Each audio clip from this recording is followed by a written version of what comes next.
Waalaikumsalam warahmatullahi wabarakatuh.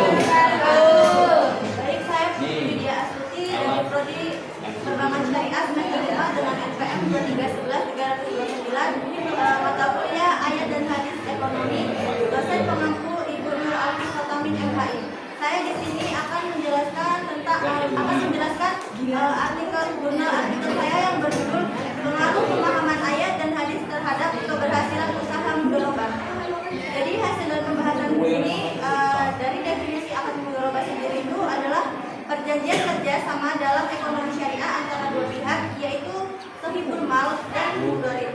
Dalam akad ini, sohibul mal menyediakan modal yang kemudian dikelola oleh mudharib untuk menjalankan usaha. Keuntungan yang diperoleh dari usaha tersebut dibagi bersama sesuai dengan nisbah yang disepakati. Sedangkan kerugian ditanggung oleh pemilik modal kecuali jika kerugian tersebut terjadi akibat kelalaian atau kesalahan pengelola itu sendiri. Secara bahasa, mudharabah berasal dari kata mudharabah yang berarti berjalan atau memukul, yang menggambarkan proses usaha atau kerja yang dilakukan oleh pengelola modal dalam menjalankan bisnis. Di sini ada jenis-jenis mudharabah. Menurut pernyataan standar akuntansi keuangan atau PSAK nomor 105 tentang akad mudharabah, yaitu perjanjian kerjasama usaha antara dua pihak, di mana pihak pertama menyediakan seluruh modal, sedangkan pihak kedua bertindak sebagai pengelola usaha. Yang pertama ada mudharabah mutlaqah. Jenis akad ini memberikan kebebasan penuh kepada pengelola dana dalam mengelola modal tanpa batasan mengenai jenis usaha, lokasi, atau waktu usaha tertentu. Yang kedua ada mudharabah muqayyadah. Dalam akad ini pemilik modal memberikan batasan-batasan tertentu kepada pengelola, seperti jenis usaha, lokasi, atau waktu pelaksanaan usaha. Oleh karena itu, mudharabah muqayyadah juga dikenal sebagai investasi terikat. Yang ketiga ada mudharabah musyarakah. Jenis mudharabah ini merupakan kombinasi antara akad mudharabah dan musyarakah, di mana pengelola dana juga menyertakan modal atau dananya dalam usaha bersama. Contohnya banyak digunakan dalam asuransi syariah, di mana peserta atau pemilik dana dan pengelola bersama-sama mengelola dan investasi dan berbagi hasil keuntungannya. Adapun landasan syariah akad mudharabah ini dengan pembagian. Yang pertama ada dasar Al-Quran. Akad mudharabah ini berlandaskan pada ayat-ayat Al-Quran yang mengatur muamalah dan larangan riba, serta menganjurkan transaksi bisnis yang adil dan berdasarkan kerelaan bersama antara lain. Di sini ada Quran surat Al-Baqarah ayat 275 sampai 280 yang artinya orang-orang yang melakukan riba tidak dapat berdiri melainkan seperti berdirinya orang kesurupan setan karena gila. Yang demikian itu karena mereka berkata bahwa jual beli itu sama dengan riba, padahal Allah telah menghalalkan jual beli dan mengharamkan riba. Barang siapa yang mendapat peringatan dari Tuhannya lalu dia berhenti, maka apa yang telah diperolehnya dahulu menjadi miliknya dan urusannya terserah kepada Allah.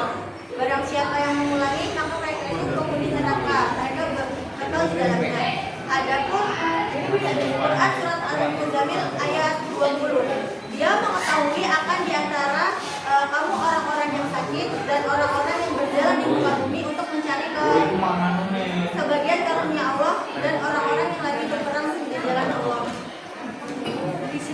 Ayat tersebut menjadi argumen dan dasar adalah yajibun yang sama akar katanya dengan mudharabah yang bermakna melakukan suatu perjalanan usaha. Ayat tersebut menjelaskan bahwa sebagai manusia dapat mencari rezeki dan karunia Allah dengan beramal. Yang kedua ada dasar hadis. Di sini dari hadis ini menjelaskan Abbas bin Abdul Muthalib jika menyerahkan harta sebagai mudharabah, ia mensyaratkan kepada mudharibnya agar tidak mengarungi lautan, tidak menuruni lembah, serta tidak membeli hewan ternak. Jika persyaratan si mudorib harus menanggung resikonya. Hadis riwayat Tabrani dari Ibnu Abbas. Adapun landasan-landasan lainnya seperti ijma dan qiyas. Di sini ada rukun mudharabah, yang pertama itu adanya dua pihak. Terus ijab dan qabul, modal, usaha, serta keuntungan. Selanjutnya ada syarat mudharabah. Yang pertama itu modal berbentuk uang tunai, modal yang harus diserahkan langsung, kedua pihak harus cakap hukum, ijab dan qabul, pembagian keuntungan yang jelas, usaha yang dijalankan sesuai kesepakatan, dan syarat lakukan dalam praktik.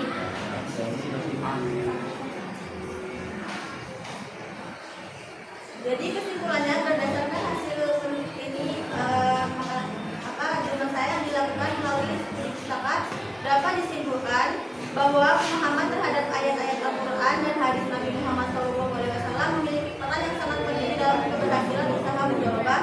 Ayat-ayat Al-Quran seperti surat Al-Baqarah ayat 275 sampai 280 dan Quran surat Al-Muzzammil ayat 20 memberikan dasar nominatif tentang pentingnya berusaha secara halal, menjauhi riba, dan berpegang pada prinsip kalian. Baik, itu tadi penjelasan dari saya. Jika ada yang ingin bertanya atau kurang paham, silakan ditanyakan. Perkenalkan, saya Anis Faina akan memberikan pertanyaan. Di sini kan ada pelaku usaha yang memahami ini yang berusaha menjalankan usaha sesuai prinsip keadilan dan kehalalan. Nah, kalau misalkan pelaku usaha itu tuh kayak di tengah jalan tuh melenceng dari prinsip keadilan dan kehalalan itu dia gimana? Baik, saya akan menjawab pertanyaan dari Mbak Syifa ya. Dimana kalau pelakunya melenceng tidak sesuai dengan prinsip kehalalan yang dibilang seperti tadi. Kalau pelaku usahanya melenceng dari prinsip kehalalan, maka praktik usahanya sendiri itu tidak lagi sesuai dengan nilai-nilai syariah. Ini bisa berdampak kayak tidak mendapat keberkahan. Dalam pandangan Islam, keberkahan usaha sangat erat kaitannya dengan kejujuran dan kehalalan.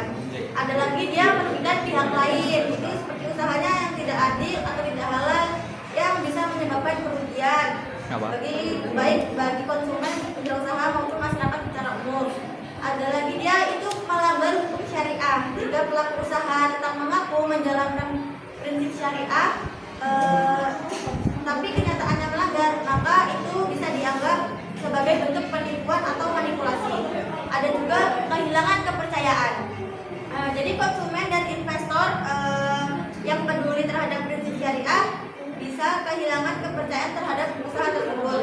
Jadi penting bagi pelaku usaha itu untuk tidak hanya memahami prinsip kehalalan, tapi juga benar-benar menerapkannya secara konsisten. Bagaimana Mbak Sipa? Sudah? Ya, sudah. Baik. Untuk sekian presentasi saya pada hari ini. Jika ada salah kata, saya mohon maaf. Saya akhiri. Wassalamualaikum warahmatullahi wabarakatuh. Waalaikumsalam warahmatullahi wabarakatuh.